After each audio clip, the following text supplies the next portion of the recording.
It used to be thought that being bilingual was a bad thing, that it would confuse or hold people back, especially children.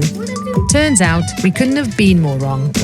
Learning new languages is an exercise of the mind. It's the mental equivalent of going to a gym every day.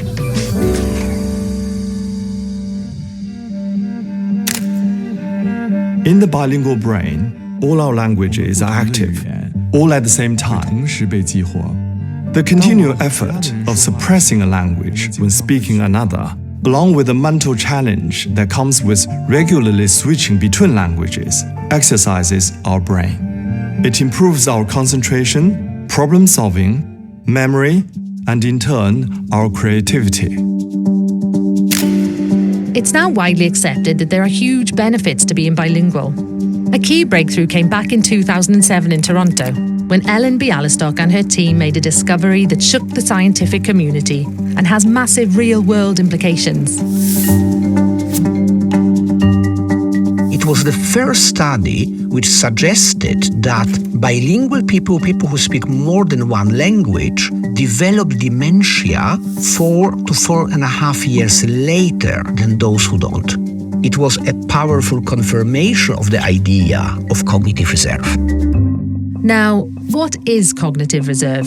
Cognitive reserve is the idea that people develop a reserve of thinking abilities, and this protects them against losses that can occur through aging and disease. As well as delaying the onset of dementia, bilingual people have been shown to recover significantly better after a stroke. Learning anything new helps build cognitive reserve, but there's something special about language. Language is particularly broad and complex. It affects ideas and concepts, perception, different sounds.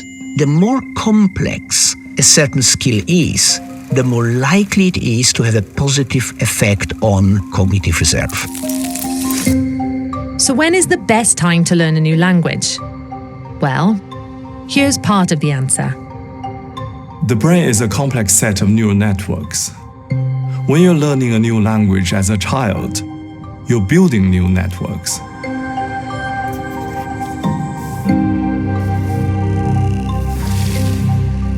But when you learn a language later in life, you have to modify the existing networks and make more connections. Because learning languages later in life can be more challenging, the benefits can also be greater. But a 2023 study at Great Ormond Street suggests this is just part of the story. So we invited 3 groups of children that were aged 8 to 10. And we had a group of children who were monolinguals, a group of children who had early exposure to Greek and English from birth. They were our early bilinguals. And finally, we had a group who had been exposed to English between the ages of 2 and 5, and they were our later bilinguals. So what we did that no one had done before is that we asked the children to lie in the scanner while doing nothing and just staring at a cross. And during this, we measured their brain activity. So what we found that was really exciting for us is that our early bilingual group had the strongest connectivity in the network at rest. And this group of regions are regions that light up when we're doing nothing and just mind wandering. A little bit like if you're going to the gym every day, your muscles might look bigger at rest. Well, similarly, your brain might be better connected at rest because you are learning a language early. And this is something no one had found before. And there's more.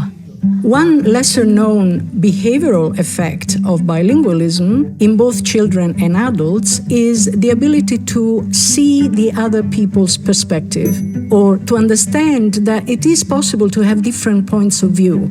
Recent studies have also found that people tend to react more emotionally in their first language and more rationally in a more abstract way in the second. And the way it is usually explained is that the first language is the one which we use to speak with family, with friends, in informal settings. The second language is usually learned at school, at the university, at work. Scientists are discovering new upsides to being bilingual all the time. And it's not just our brains that benefit. Learning new languages and speaking more than one language is very important not only for individuals but also for societies. Learning new languages can open doors to new cultural experiences, life opportunities. Different people, different communities, and different ways of seeing the world. And with that, we'll say a final مع السلامة. 再见. Au revoir. Arrivederci. Goodbye, do widzenia, auf Wiedersehen, adios, adeus. Bye. Hoil Bow.